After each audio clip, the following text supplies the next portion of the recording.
Hola, les habla Pablo Romero Ibáñez y les ayudo a mejorar la atención y el aprendizaje de sus estudiantes. Hoy les voy a charlar acerca de 10 tips para motivar a nuestros estudiantes que les voy a compartir. Recuerden, en este espacio siempre vamos a conversar sobre estrategias, métodos y herramientas para facilitar la atención y el aprendizaje de nuestros estudiantes. También me pueden escribir ahí en el chat, por ejemplo, ¿qué están haciendo ustedes? ¿Qué han hecho en el pasado y qué hacen al día de hoy? ¿Qué están haciendo ustedes para qué? Pues para motivar a sus estudiantes. La idea es que todos podamos enriquecernos con el aporte de cada uno de ustedes. Por eso es que los invito a participar, para que todos nos enriquezcamos. Recuerden que yo solo les estoy ofreciendo un fragmento, un pedacito de verdad que se enriquece con los fragmentos de verdad de cada uno de ustedes, porque todos ustedes tienen sus fragmentos de verdad, al igual que yo en esta ocasión les estoy compartiendo mis pedacitos de verdad. Es un hecho, colegas, que la motivación influye en el aprendizaje, sin duda. Es muy difícil negar la relación motivación, atención y aprendizaje, hasta el punto de llegar a ser uno de los principales objetivos de nosotros los profesionales de la educación.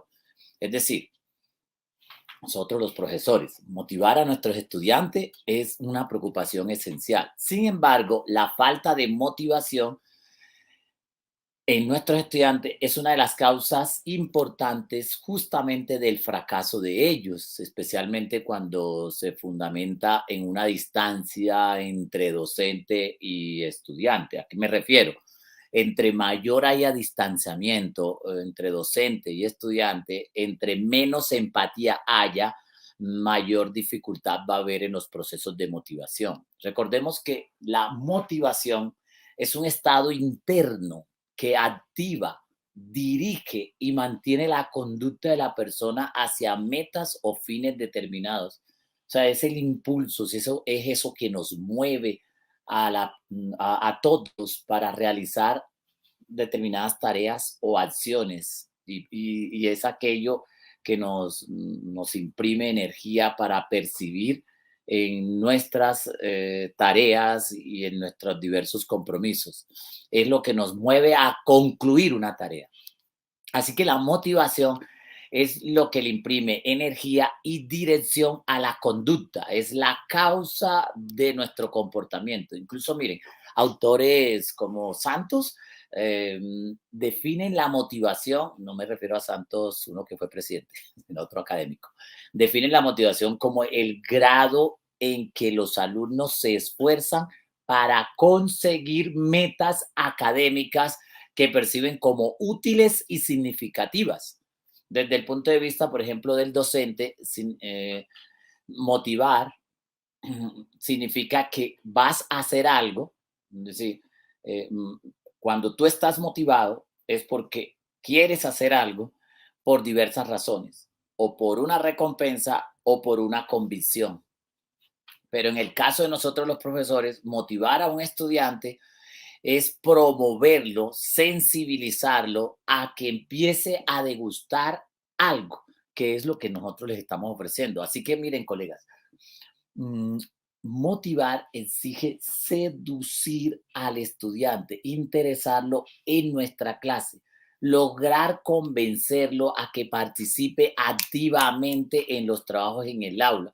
Así que el propósito de la motivación consiste en despertar ese interés y dirigir los esfuerzos para alcanzar metas definidas.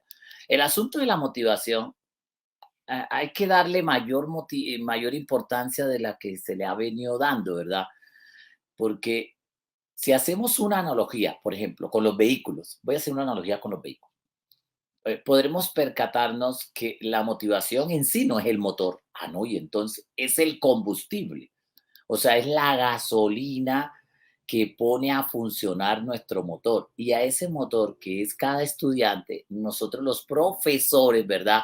En el desarrollo de una clase, nosotros somos los responsables directos de alimentar ese motor, de ofrecer el valioso combustible que los lleve a interesarse, a estar atentos y a participar en clase.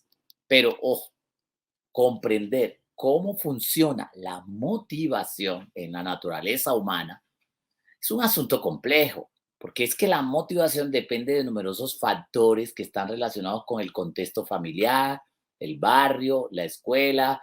También tiene que ver, ¿verdad?, con el potencial cognitivo, las condiciones económicas, ideológicas, familiares e incluso políticas en las que están inmersos nuestros estudiantes.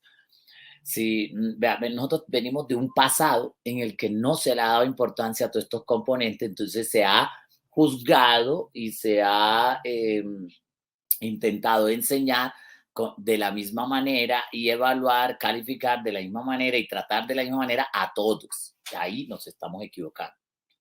Porque si observamos en la complejidad humana en un estudiante, están además, fíjense, los intereses particulares, ¿verdad? De cada uno de nuestros estudiantes. Por ejemplo, según Alonso Tapia, las metas que persiguen los alumnos pueden clasificarse incluso con base en varias categorías que no necesariamente son excluyentes. Por ejemplo, hay metas relacionadas con la tarea. Ok, ¿qué quiere decir eso de metas relacionadas con la tarea? O sea, lo que hace que un estudiante empiece como a motivarse. O sea, lo que motiva a un estudiante no lo motiva a otro. Por ejemplo, unos se motivan por el rollo de la tarea. ¿En qué sentido? Es eso que los motiva por alcanzar una meta, hace que el individuo sea más persistente, aprende de manera mucho más eficaz y atiende a llegar a conclusiones antes que otros estudiantes. En otras palabras, las metas, ¿verdad?, relacionadas con la tarea permiten que un estudiante sea motivado de manera mucho más fácil por parte de su profesor porque él quiere alcanzar la meta. Voy a poner un ejemplo. Él quiere, como sea, pasar este año. Es que él, como sea, quiere pasar porque él quiere ya terminar sus estudios. Eso solo ya lo ayuda a que sea muy fácil el proceso de interacción con él. Pero es que también hay otras metas que ayudan a que la motivación llegue con facilidad, que son las metas relacionadas con el ego. Es decir, tiene que ver con que el estudiante se relaciona, la forma en que el estudiante se relaciona con otras personas. Es decir, las percepciones que él tiene del mundo, las concepciones que él tiene sobre sí y sobre los otros. Por ejemplo, el sentirse superior al otro o poder demostrarle a los demás que él es capaz de hacer un trabajo mejor que otras personas, eso realmente ayuda a la motivación. David Ausubel lo llama la meta del mejoramiento del yo. Pero hay otra meta, que son las metas relacionadas con la valoración social. Cuando el individuo, por ejemplo, se enfrenta a una sociedad, se desarrolla la necesidad de aceptación, ¿verdad? Y de reconocimiento de las virtudes y su aprobación. ¿Y la aprobación de quiénes? Pues de padres, de amigos, de los maestros, de unos compañeros del salón de clase.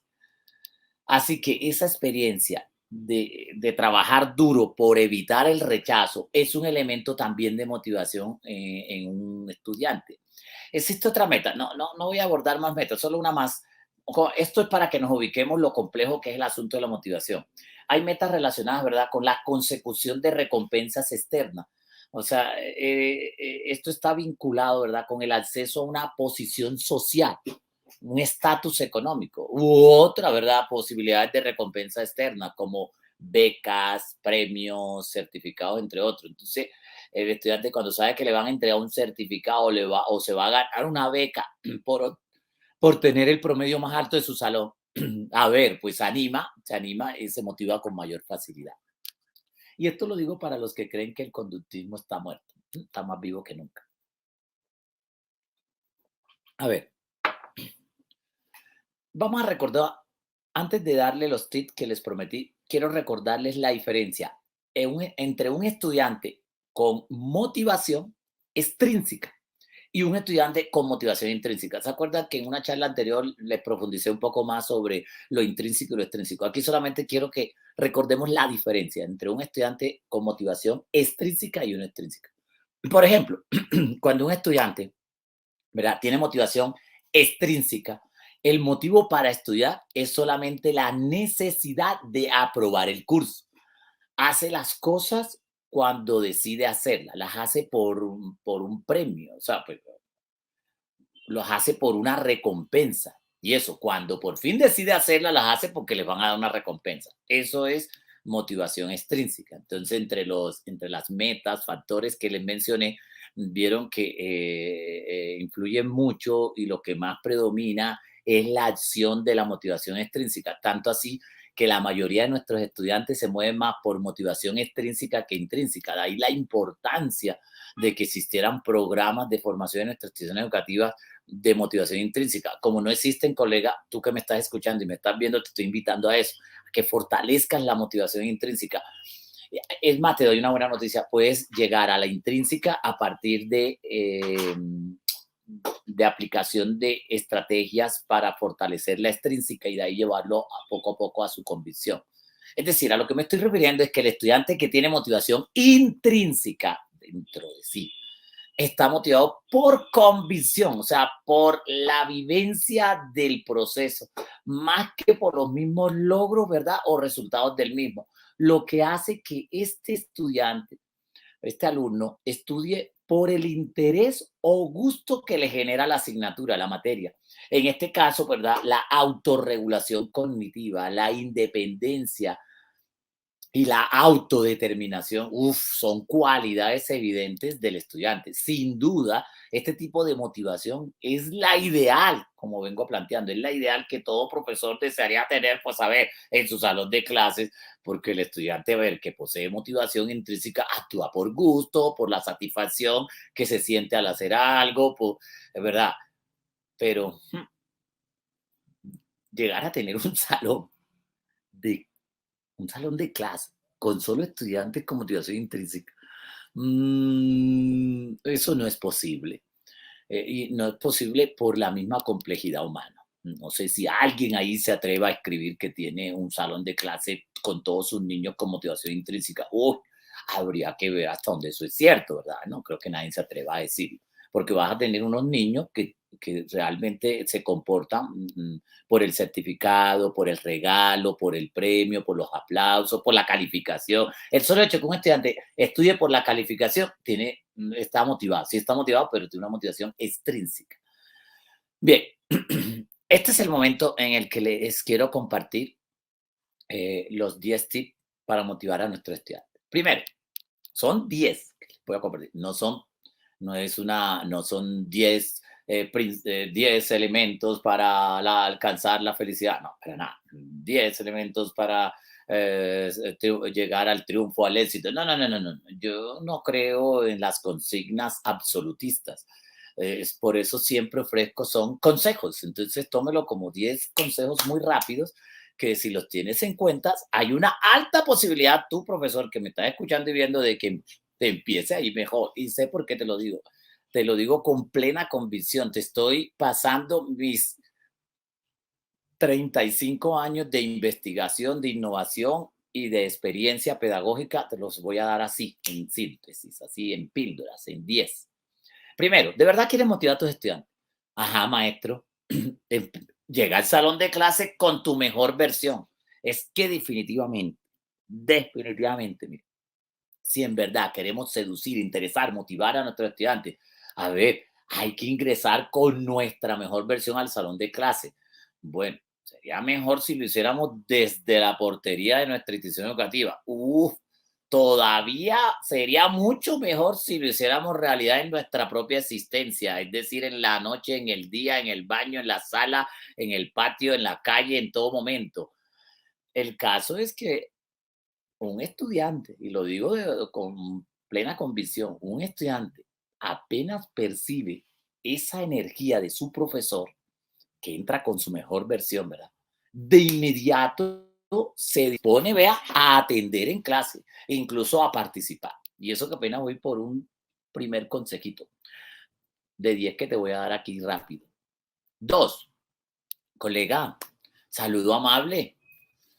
Porque es que esa energía de que entras con tu mejor versión se complementa, va de la mano con un saludo o bien efusivo con el egresado. No se trata de entrar, buenos días muchachos, hay mucho que hacer, saquen cuaderno. No, ¿qué te pasa? No, usted entra con todas a saludarlo y detecta dos, tres estudiantes que usted sabe que están pasando por un momento difícil, de pronto sus papás se están separando o están deprimidos o cosas así. Uno se acerca a esos dos, tres disimuladamente mientras los está saludando a todos y les está preguntando, cuéntenme cómo les fue ese fin de semana. Y se acerca uno a esos dos como dándole un espaldarazo, como ahí, así como en la espalda, que ellos sientan la energía a uno. Y uno se le acerca y le dice, Luis, tranquilo, hoy te va a ir muy bien, sé que te va a ir mejor que ayer.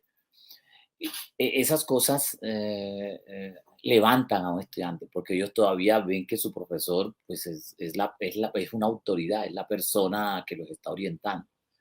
Entonces, cuando hay saludos personalizados, a las personas que están un poquito down, deprimidas, les ayuda mucho. Tres, un tercer consejo, hombre, llega con una anécdota, colega, una historia de vida, una adivinanza, un problema cortico, un dilema, colega, una noticia o un evento emocionante que tenga que ver, ¿verdad?, con lo que vamos a desarrollar en clase.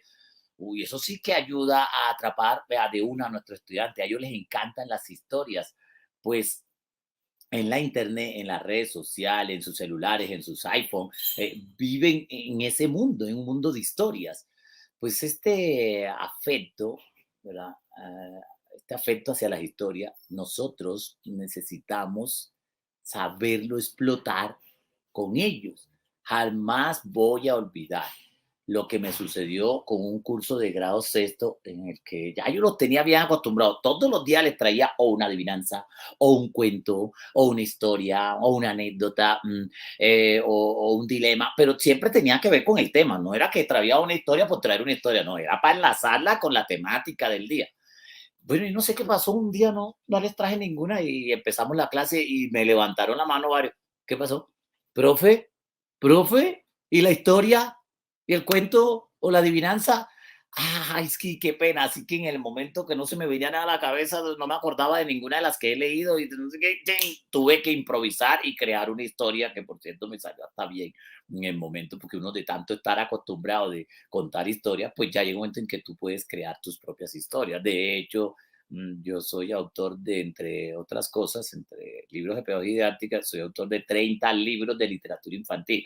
Es decir, nunca he estudiado una licenciatura en lengua castellana, pero de tanto que he leído cuentos de niños, porque me encanta leer cuentos de niños, pues no me quedó otra que escribir también cuentos para niños. Y bueno, y creo una historia ahí en el momento. Y cuando termine, me dicen estos adolescentes. ¿Se da cuenta, profe? ¿Se da cuenta, profe? ¿Se da cuenta? ¿Se da cuenta que usted siempre nos tiene una historia? Tuvimos hoy que recordarle. Profe, es que esa es una de las cosas que más nos gusta de usted, esas historias que nos trae.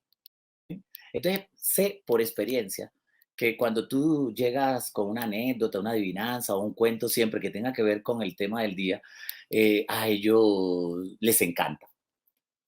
Cuatro, mi cuarto consejo.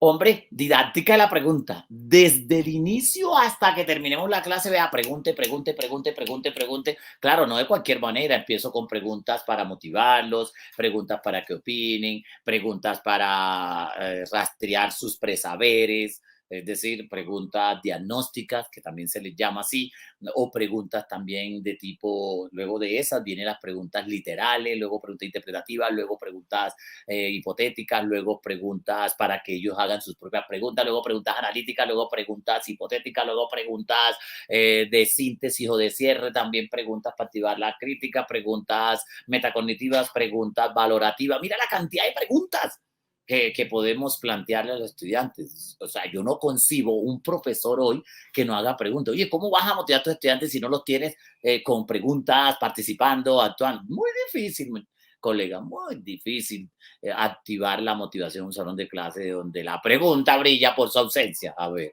oiga, colegas, que me está usted ahora viendo y escuchando, vamos a ser que incluyentes. Todos cabemos, no se queda nadie por fuera, vamos a ser incluyentes. Ese es mi quinto consejo.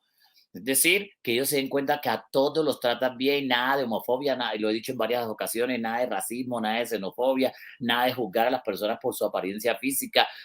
Los que hacen eso, no sé qué clase de chucherías raras tienen en su cabeza. Vamos a ser incluyentes.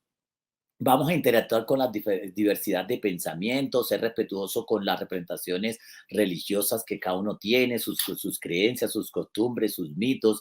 Es el mundo que necesitamos, porque aún no se ha hecho realidad. Qué rico que lo hagamos realidad en nuestros salones de clase. Hay gente que a veces cree que estas cosas que uno expone son ciencia ficción, Guerra de las Galaxias 6. No, señor, esto es real. Te estoy hablando de cosas reales, que no les está hablando un académico de escritorio, le está hablando un profesor como ustedes que ha sido profesor de preescolar, de primaria, básica secundaria, educación media, educación universitaria y he trabajado también con adultos mayores. Es decir, que la tarea ya la hice completa. He trabajado también con pregrado, especializaciones, maestría y doctorado.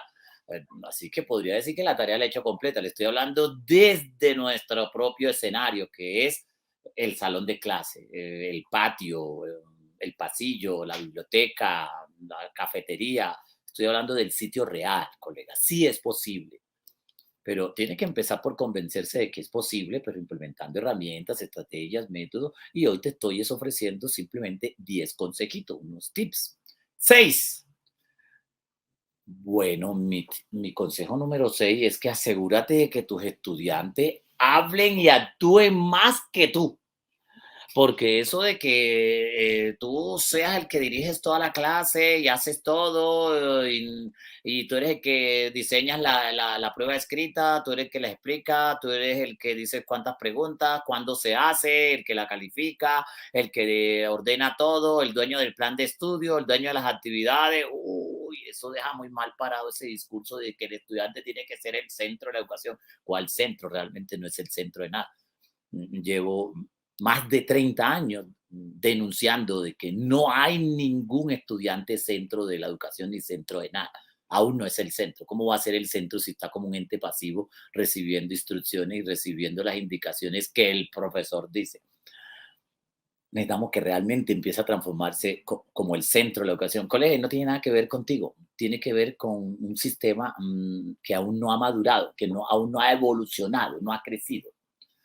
Ese es mi consejo 6. Vamos a asegurarnos que nuestros estudiantes hablen más que nosotros, actúen más que nosotros. Así que mi consejo número 7, oye, colega, aplica procesos de enseñanza, aprendizaje amables, de acompañamiento y de retroalimentación. Buen trato desde la entrada hasta la salida, que ellos vean que tú los acompañas, que les haces retroalimentación, que les corriges sus errores, les dice dónde está el error en vez de ponerte está calificando, le dice aquí está el error, corrígelo.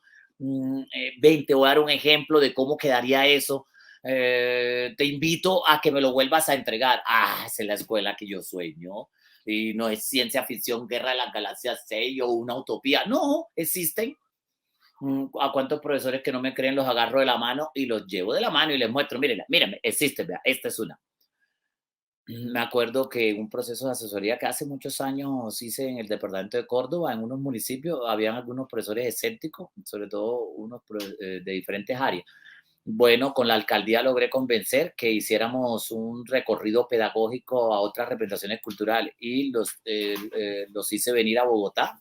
Bueno, eso es una inversión que hizo esa alcaldía.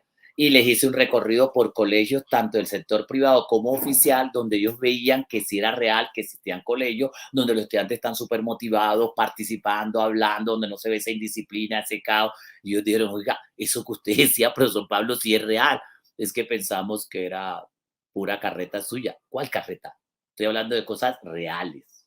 No porque, profesor, usted esté en un contexto imposible, lo entiendo, créame y le envío toda mi solidaridad y mi apoyo y mi energía y mi fuerza. No porque usted esté en ese contexto difícil, toda la educación mundial y toda la educación de tu país es así.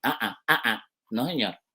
Por eso hay que viajar y conocer otros contextos.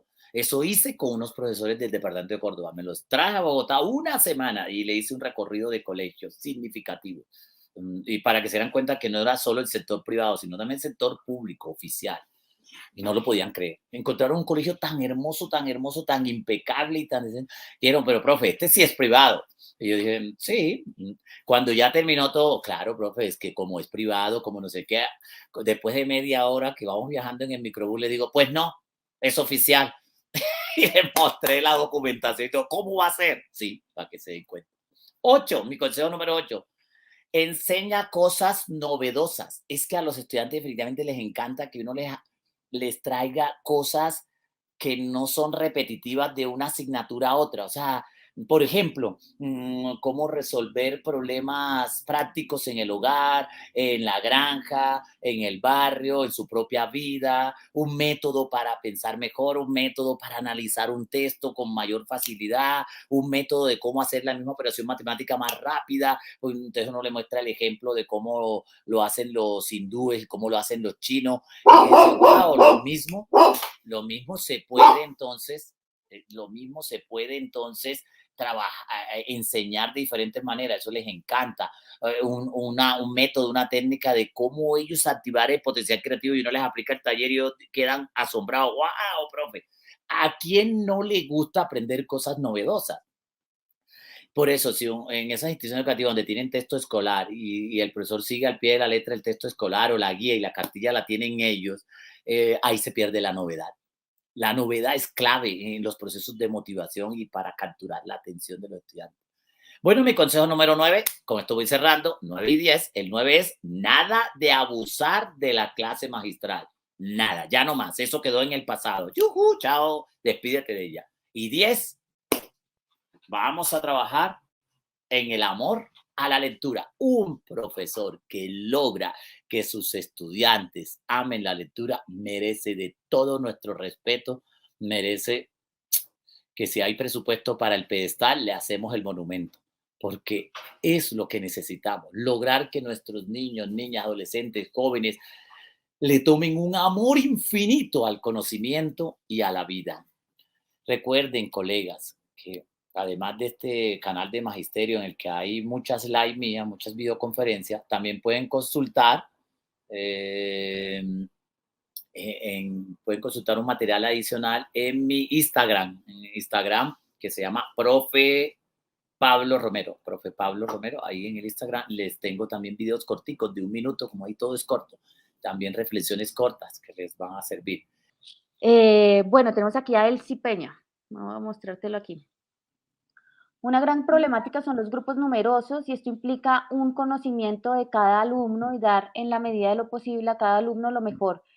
Es vital variar los materiales, espacios, buscar, bueno, tal vez no le ocupo la información, pero la problemática de los grupos numerosos, que es lo que tanto nos preguntan los profes, ¿no? Como, ajá, eso tan bueno, pero con toda la cantidad de estudiantes, ¿cómo hacemos? Sí, en efecto, colega, a mí me escriben muchos profesores que hasta me dan el dato, me dicen, yo tengo 47, yo tengo 49. Y una profesora que me dijo, te lo juro, tengo 52. Y dije, ya, wow, eso ya es otro nivel, fuera de concurso. Ahí sí quiero aclarar que primero, yo antes de responder algo relacionado con los grupos numerosos, sí tengo que aclarar, porque si no, me voy a sentir mal.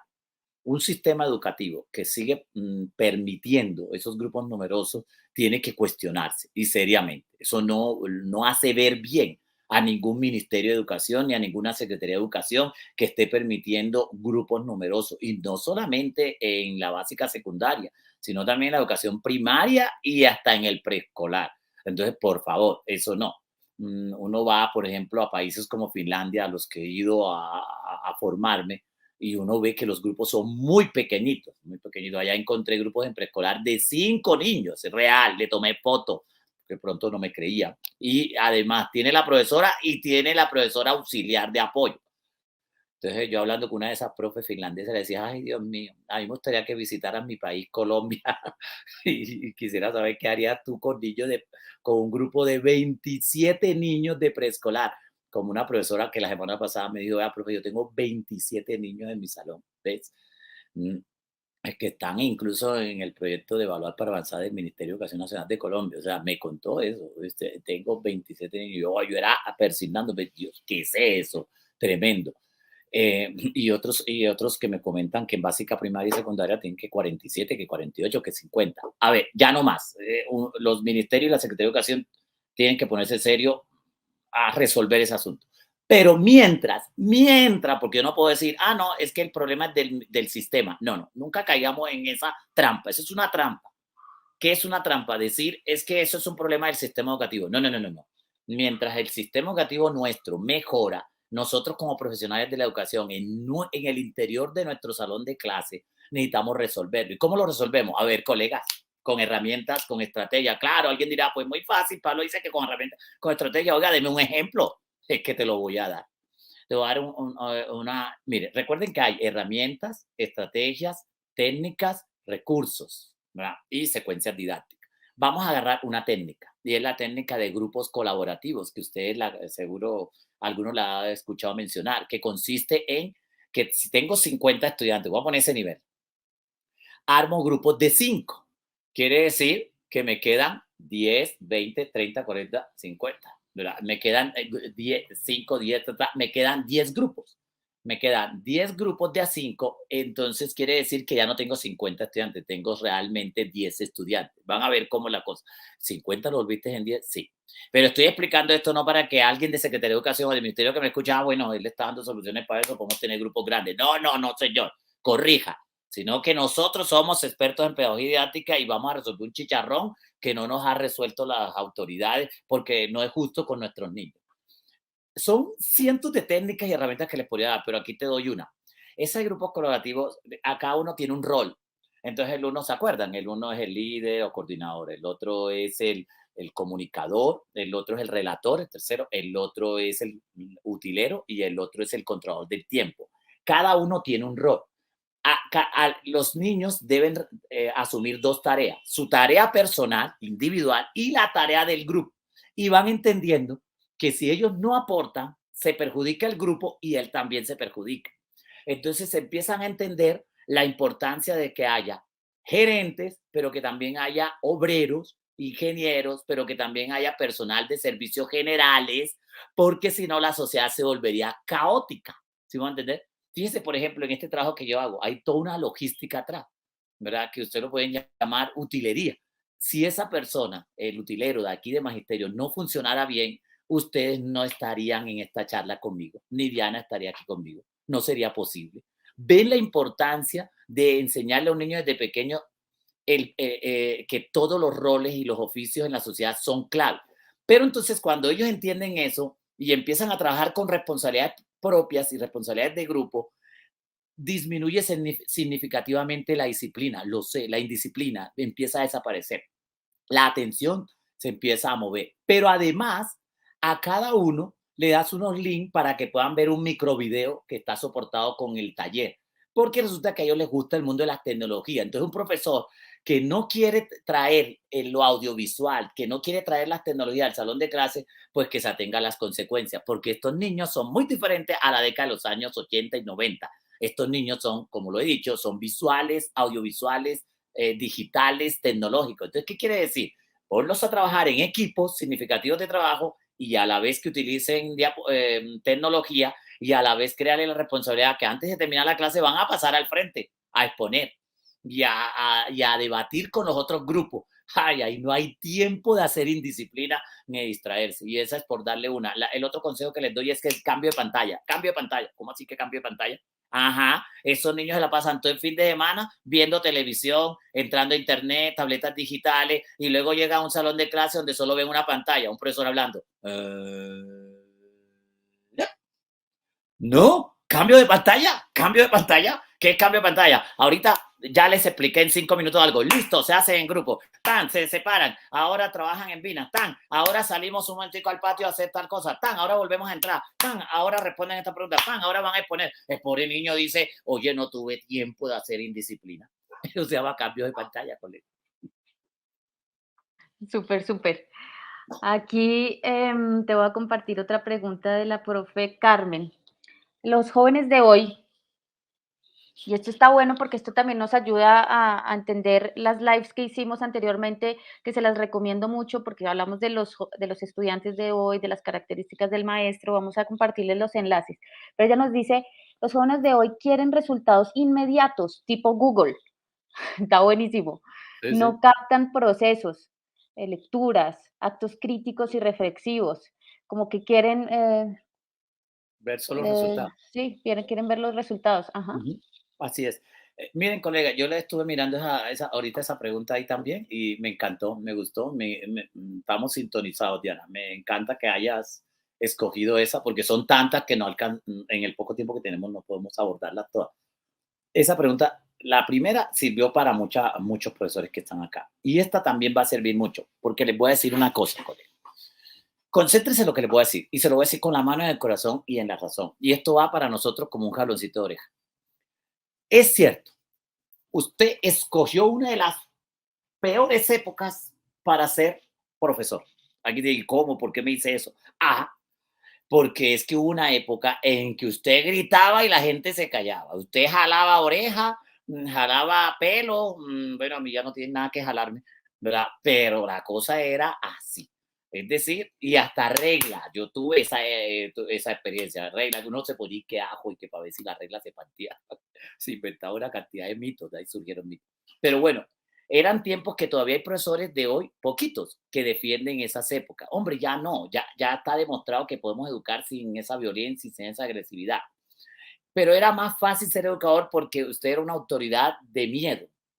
Ahora no, ahora usted es una autoridad de seducción, ¿verdad? En la que usted los enamora y los atrapa. Y es cierto, en Google usted busca algo, clic, clic y le sale. Y si quiere algo más especializado y detallado, va a Google Académico, clic, clic y le sale.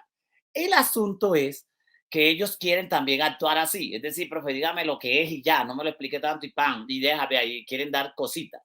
Pero preguntémonos, ¿solo es por la influencia de la Internet? ¿Por la influencia de las redes sociales? No. ¿Por la influencia de la televisión? No, no, no, no, no. También por nuestra influencia nefasta. ¿Cómo así? Pues colega, nosotros en Magisterio tenemos investigaciones donde hemos podido comprobar que se quiere enseñar al estudiante a analizar sin enseñarle a analizar. Se le quiere enseñar a sintetizar, a resumir sin enseñarle a resumir. Quieren que el estudiante interprete sin enseñarle un método de interpretación. ¿A qué me estoy refiriendo? No es posible que un estudiante te haga lectura comprensiva, lectura crítica en ausencia de métodos. No es posible que un estudiante te haga un análisis en ausencia de análisis. Pablo, es que hay métodos para que un estudiante analice, sí, y hay métodos para que se vuelva crítico y no trague entero y desglose un texto y lo esfarate y con dominio, con coherencia y fundamento y le demuestre al otro lo cuánto está equivocado. Sí, preguntémonos, de todos los que me están escuchando hoy y viendo, ¿quiénes de verdad ya le enseñaron un método al estudiante para que haga una crítica, paso a paso, para que haga un análisis? Una cosa es diferente. Yo puedo hacer un análisis y no haber planteado una crítica. Son dos métodos diferentes. Para que haga un análisis de rigor, paso a paso, como el círculo metacognitivo que permite hacer análisis. ¿Verdad? Tres, para que sea capaz de comparar con argumentos y evidencias paso a paso. Preguntémonos, solo por eso. Uno más, preguntémonos, ¿quiénes de los que me están viendo y escuchando hoy están enseñando métodos para que su estudiante aprenda a ser creativo, paso a paso, aplicando métodos? Ay, es que uno no aprende a ser creativo con esto. Saquen una hoja de un octavo. Voy a activar la creatividad. Haga un dibujo libre. ¿Ven? Y la creatividad se activa. ¿Cómo no? ¡Qué risa! Obvio que no, colegas. No, no, no. La creatividad no se activa con buenas intenciones. Ni la creatividad, ni el pensamiento crítico, ni analítico. Eso es con método. Entonces, venimos de una tradición de ayer en la que no se enseñaron métodos. Hoy tenemos la bendición, pues, uno de los avances de la educación de hoy, que necesita seguir avanzando y mejorando en su calidad educativa, eso lo sabemos, pero por lo menos hoy ya existe en el discurso de que tenemos que pasar del abuso del contenido a la administración de contenidos a través de qué? De métodos y estrategias. Eso por lo menos ya está en el discurso. Ahora falta hacerlo realidad. Entonces mi invitación en este momento con esa valiosa pregunta de Google es, colega, ya, mañana a primera hora, a empezar a enseñarle a nuestros estudiantes métodos. Formémoslos en el método y no tanto en el contenido, que el contenido lo va a administrar mejor si maneja métodos. Pero en la mayoría de las instituciones educativas que hemos auditado e intervenido, no se están enseñando métodos. Gracias. Mira, aquí Gustavo Molina nos pregunta, no tengo el chat para el material. Para el material tienes que hacer parte de la semana de la didáctica de la atención y el aprendizaje. Ya te ponemos el enlace otra vez. Te va a llegar el lunes, vas a recibir la información de las clases, del acceso a las clases, y ahí responde de paso la otra pregunta que es el horario.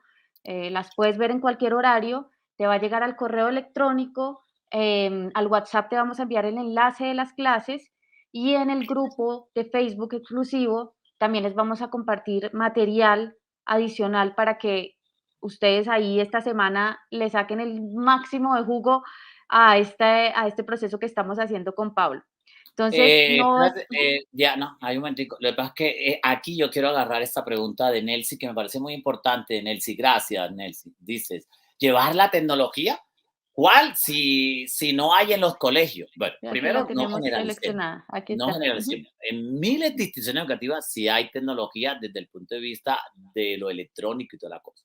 Y en muchas instituciones educativas que yo lo conozco muy bien, porque Nelsi te está hablando un académico que ha trabajado en el Chocó, en Quibdó, en el Amazonas, en el Cauca, en la costa, en el departamento de Bolívar, Sucre, La Guajira. O sea, yo conozco mi país como la palma de mi mano. Sé que hay instituciones educativas sin tecnología y sé que hay cualquier cantidad de instituciones educativas con tecnología. Listo.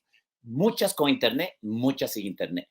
Pero cuando yo hablo de tecnología, es importante que aclaremos a qué me estoy refiriendo. No me estoy refiriendo solo a este aparatito que está aquí con el cual nos estamos comunicando. La internet, la computadora, bien, y todo el wifi, las redes sociales, televisión, iPhone, celular. No, me estoy refiriendo a la la ingeniosidad, el potencial creativo tecnológico que podemos realizar. Por ejemplo, un niño tiene un problema en el campo rural con su papá y mamá que no pueden extraer el agua de su río. No tienen electricidad, no tienen una motobomba, no tienen ningún aparato con gasolina, ni con energía solar, ni con gas, ni carbón, ni nada. Nada. Pero resulta que sí tienen unos tubos de bambú, ¿verdad? Si no tienen PVC, tienen bambú que lo pueden cortar y armar todo un sistema para arrastrar el agua hacia sus hogares sin necesidad de energía y sin necesidad de motores y robots. ¿Eso qué es? Lo que acabo de escribir. Eso es un ejercicio de activar la tecnología en nuestro contexto, en el sector rural y urbano. Y de esto sí que hace falta incrementar más en las instituciones educativas del sector rural, colega. Entonces, por eso agradezco tu pregunta, Nelcy. Ujú. Pablo, aquí hay un tema también que hemos encontrado un poco recurrente y es el tema del escepticismo. Fíjate que nosotros tenemos un anuncio que te estamos corriendo en Facebook que dice se buscan maestros o maestras que quieran lograr la atención de sus estudiantes. Y hay algunos profes que han dicho, pues nosotros buscamos estudiantes que quieran prestar atención, que nos quieran prestar atención, está Buenísimo, buenísimo, buenísimo, está buenísimo. genial. Entonces, Sí. ¿tú qué le dirías a esos profes que dicen, bueno, nosotros pues obviamente es una forma que logramos conectarnos para que ustedes pudieran hacer parte de esta semana y todo ese cuento, pero, pero ¿qué le decimos a ese profe que dice, busco estudiantes, que se pone el letrero y dice, busco Sí. estudiantes que me quieran Ya, prestar a mí me atención? encanta esas participaciones.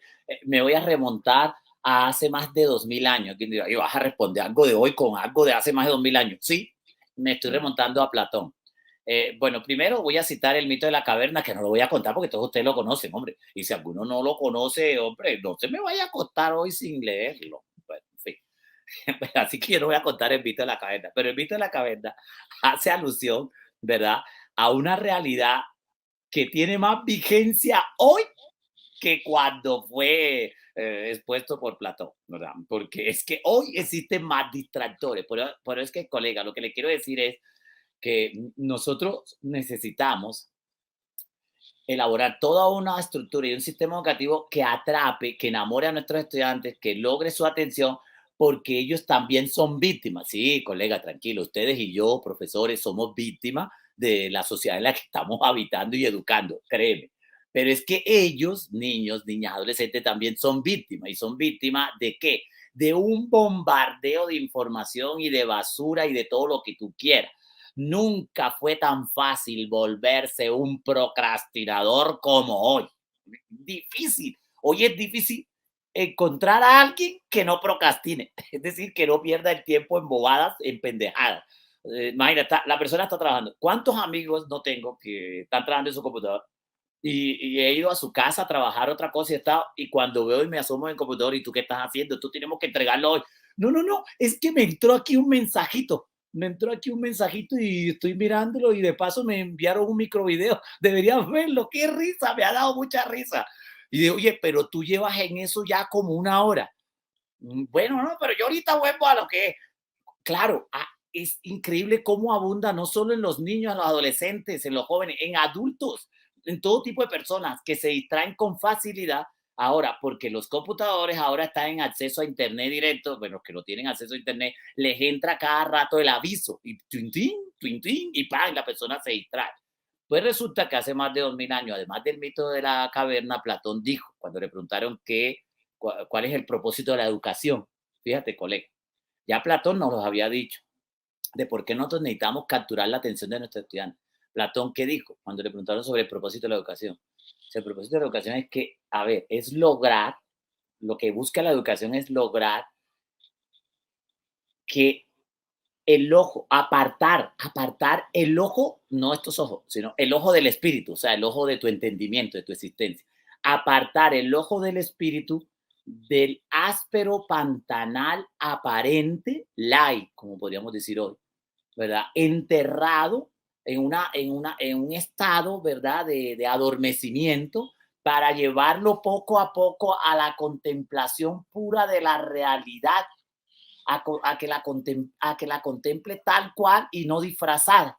Es decir, a que sea capaz de escaparse de la caverna, liberarse de esas cadenas en las que ve solo sombras, o sea, solo ve televisión, pero no está viendo el mundo real, a que sea capaz de ver el mundo real. Nunca un niño tuvo tantos distractores como hoy. Nunca un profesor le fue tan difícil atrapar, enamorar a un estudiante y atenderlo como hoy por la cantidad de distractores. Entonces, ellos son niños, son adolescentes y se están volviendo víctimas de las redes sociales, de la televisión, del iPhone, pero yo no puedo quedarme en ese discurso. ¿Yo qué puedo hacer?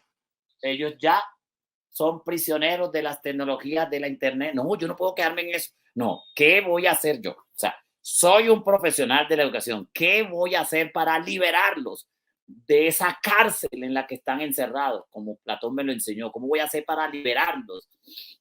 Cuando los liberes, ¿te acuerdas cuando salen de la cueva, los que se liberan? Quedan enceguecidos, porque la luz los encandiló, no están acostumbrados a ver la luz. Bueno, al principio van a quedar enceguecidos de la liberación que les vamos a dar. Y sí los podemos liberar. ¿Cómo los vamos a liberar? ¿Con buenas intenciones? No, no, no, no.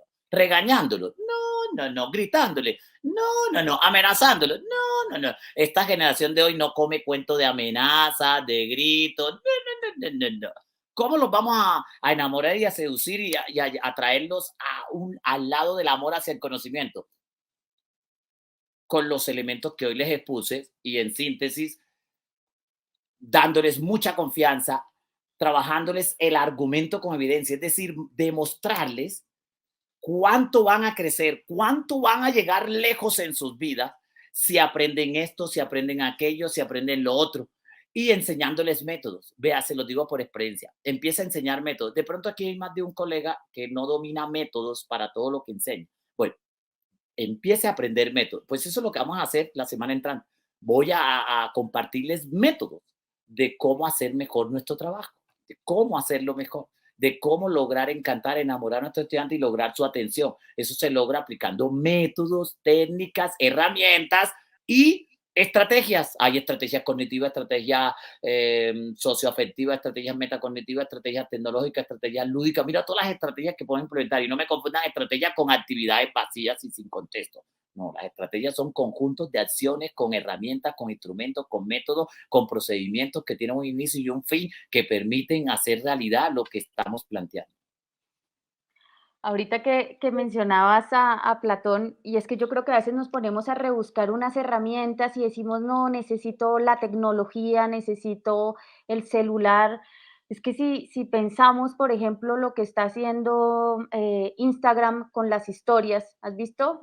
Los profesores que ya usan Instagram y ven, eso se llaman historias, stories, son corticas. History, Y sí. ahorita le ponen nombres sofisticados y entonces se llama storytelling, el Ajá, hecho de saber contar una historia, pero eso es de lo más milenario que hay y por ajá. eso se conecta tanto con nosotros, porque nuestro cerebro está acostumbrado desde hace millones de años y eso ha sido transmitido a que nos cuenten historias. Entonces tú, me parece súper chévere porque tú nos estás trayendo unas herramientas sí, que son de hace mucho tiempo, pero son precisamente las que usan esas redes sociales, Instagram, Facebook y demás, pero también nos traes unas nuevas que es importante que aprendamos a manejar y lo vamos a ver en la próxima semana. Solo con Nora, para ver, para que tú le resuelvas aquí qué hacer con los niños hiperactivos y sobre todo para que nos hagas la advertencia porque hay unos casos que son clínicos realmente, hay unos diagnósticos que tienen que hacer otros profesionales y tenemos que saber separar muy bien los términos con los que hablamos, las situaciones, si realmente son rasgos, si realmente ya es un diagnóstico que tiene el niño y nos vemos el lunes en la clase. Si le puedes Sí. responder, te lo pongo aquí, ¿qué hacer con los niños hiperactivos? Vale, por el poquito tiempo que tenemos, te voy a dar unos tips, pero también quiero darte fuentes bibliográficas. En la internet ya están colgadas las guías de todos los países de América Latina, incluyendo las de Colombia, pero me llamó la atención unas de Chile, donde son muy particulares para cada uno de los casos de educación especial y de necesidades educativas específicas. Entonces hay unas guías, tú escribes así, por ejemplo, puedes escribir en la internet en este momento, escribe guías para la discapacidad. Las primeras que te van a salir son las de Chile. Entonces tiene para atender los niños que tienen problemas de audición, para atender niños con problemas de visión, para atender niños hiperactivos, para atender niños con un problema de desarrollo cognitivo, para atender niños disléxicos, para atender niños con problemas en los procesos de aprendizaje agudo. Y así cada uno te va saliendo para atender niños con problemas de atención aguda y así, una por una, o sea, una guía por cada uno de los casos específicos. Es para como una referencia bibliográfica para apoyarte, ¿verdad? Y empecemos a leer por ahí. Además de toda la literatura, los libros que hay ya al respecto. Pero es pilas. Lo otro, ¿qué podemos hacer mientras tanto? Sí, de rapidez. Con la hiperactividad está sobradamente demostrado que son niños que necesitan con urgencia protagonismo. Son niños que corren por un lado y corren para el otro gritando, ¡hey! Ponme a hacer algo, ¡hey! Estoy desocupado. Son niños que tienen una gran facilidad para hacer rápido las cosas y luego quieren estar en una cosa, quieren estar en la otra y corren como motorcitos por un lado y para el otro. ¿Qué sucede? Que cuando tú empiezas a darles responsabilidad y le explicas la gran responsabilidad que le acabas de dar, además de que le das unos mandados, como dicen en mi tierra, ¿verdad? Que tiene que ejecutar y luego lo vas felicitando y animando por lo que va haciendo, él empieza a focalizarse en ti y empieza a como a hacerte caso, como a seguirte las instrucciones que les das. Ese es uno de los tantos consejos que te puedo dar. O sea, realmente ellos sí necesitan convertirse en una especie de monitores, ¿verdad? No solo estoy hablando del componente académico, sino también en el componente de convivencia. Ellos necesitan y piden a grito que les den responsabilidades. Y cuando les vayas a hablar, no les hables de lado, ponte de frente, así, ¡pra! Y asegúrate que te esté atendiendo. Tú me estás escuchando lo que te estoy diciendo y a veces si no te dice que sí, no le sigas diciendo nada más. No, ven nuevamente, me estás escuchando lo que te estoy diciendo. Sí, profe, bien, en este momento dije tal cosa, ¿qué fue lo que dije? Y te aseguras y luego entonces sigues dándole las instrucciones.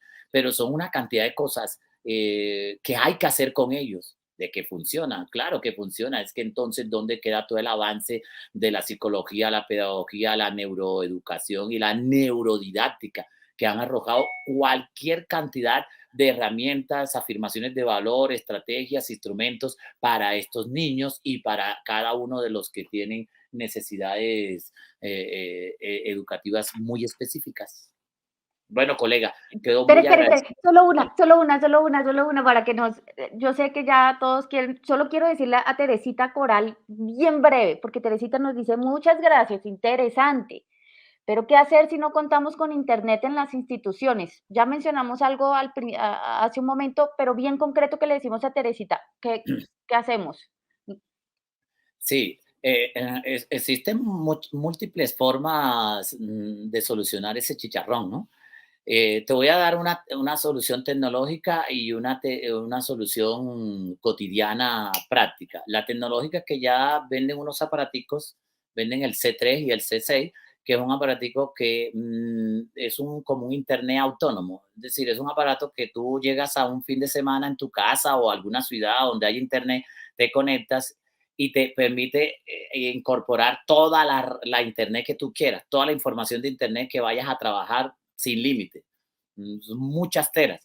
Y entonces luego tú te llevas ese aparatico para el salón de clase y le haces clic y automáticamente le da internet a cualquiera que tenga ahí celular. O sea, le da un internet al que pueden acceder a toda la información que tú tienes y no vale mucho, por cierto. Es un aparatico autónomo. Es como ser tú dueña de tu propio internet. Esa es una solución. Bien, la otra. Pues la otra es que definitivamente, profe, tienes que trabajar más. Yo sé que no es culpa tuya. ¿Yo qué hago? Es culpa de allá arriba. No estoy hablando de Dios, estoy hablando del Estado. ¿Verdad? Entonces el Estado debería haberte solucionado eso, pero como no te lo ha solucionado y no vamos a esperar que me lo solucione, porque es que yo no estoy de acuerdo con esa posición. Es que es culpa del Estado, es que es culpa del sistema educativo, es que es culpa, colega, ya sabemos. Usted tiene, como digo yo, el chicharrón ya montado ahí, ya tiene el problema, soluciones. Ya te di un consejo tecnológico, se llama C3 y hay C6, es de más capacidad y abarca toda la cantidad de estudiantes que tienes en tu salón de clase. Pero la otra es, trabaja las tecnologías no digitales, las tecnologías que no necesitan de Internet. Es decir, son dos cosas. Llévales ejercicios, tú los puedes bajar. Existen muchos que los puedes encontrar en Pinterest. Ubica, por ejemplo, tecnologías para niños sin internet, escribe. O coloca experimentos científicos para niños. Dependiendo de la edad que tenga, va escribiendo la edad. Y te los estudias, los manejas, o incluso lo puedes descargar y llevártelo en la computadora ya descargadito, que para eso hay unos programitas. Entras a Google, ¿cómo descargar videos de internet? Y tenerlos en tu computadora y te los llevas, se los pasas en tu portátil, se los muestran, de pronto tienes un videobeam. Bueno, te lo voy a poner más grave. Si tienes el videobeam, le muestras todo eso. Supongamos que no tienes videobeam, no tienes computadora, no tienes internet, no tienes nada. O sea, pongamos el extremo del extremo del extremo del extremo. Bueno, entonces ahí sí, colega, te toca estudiar un poquito más el fin de semana y llevarte los materiales, tijeras, cartulinas, balso, cartón paja, cartón piedra, llevar los elementos. Pero No sé. acuérdate, Pablo, que además hay herramientas que no tienen, que no son tangibles. Lo que estamos hablando, el tema, la Ujú. pregunta, ¿no? Para la Sí, pero pregunta para no allá voy, con necesitamos. calma. Ah, listo, listo, listo. Entonces Calma, llevamos calma, primero calma, todo, calma. tranquila que esto es un Calma, calma. combo grande, esto es un combo. Ujú. Llevamos todo este material para que los niños hagan experimentos científicos y vivan la tecnología sin lo digital, sin computadoras, sin celular y sin internet. Es increíble todo lo que aprenden, ¿verdad? Bueno, mientras llega el mundo de la internet y llega su tecnología a sus hogares, es increíble cómo su pensamiento se activa. Y trabájale preguntas literales, preguntas interpretativas, preguntas analíticas, preguntas hipotéticas, preguntas de síntesis, ponlos a que hagan sus propias preguntas, preguntas propositivas, pero además enséñale herramientas, por ejemplo, enséñale la herramienta de cómo comparar información de manera efectiva, con categorías, es decir, con conceptos y conectores o categorías. Lo pones a que trabajen tú les das 3 categorías y ellos propongan una categoría. Llega un momento en que ya los tienes tan expertos en que ya tú no propones ninguna categoría, solo le das los conceptos y ellos proponen las 4 y 5 categorías. Es increíble cómo empiezan a volar. Y esos niños así no pierden ventaja con los niños de ciudad que sí tienen acceso a toda la internet y a todo. Incluso les vas a enseñar cosas que ni siquiera le están enseñando a los niños de la ciudad. Les enseñas entonces, por ejemplo, la herramienta del círculo metacognitivo. Se las voy a mencionar la otra semana para que la vean, que es una herramienta que te enseña paso a paso cómo lograr que tus niños aprendan a ser analíticos. que ni siquiera si tuviera internet lo va a aprender. O sea, que empezarías tú a enseñarle cosas que ni siquiera la internet le va a enseñar. Le enseñan la infografía, pero con todas las de la ley. Ellos les pide, bueno, no sé, de pronto te donan en el pueblo revistas viejas que ya no usan, trae revistas, trae tiqueras, trae cartulina, para que armen sus infografías, aprendan a sintetizar información utilizando síntesis de texto, títulos, ejes temáticos, conceptos, conectores, gráficos e imágenes. Uf, eso quedan encantados y entienden la información. Les podrías también enseñar herramientas para que aprendan a comprender un problema y a resolver situaciones cotidianas de sus hogares y de su pueblo y de su región, como por ejemplo la red de problemas, que se las voy a citar la semana próxima, claro que sí, por cierto, lo haré en la segunda clase, en la del miércoles.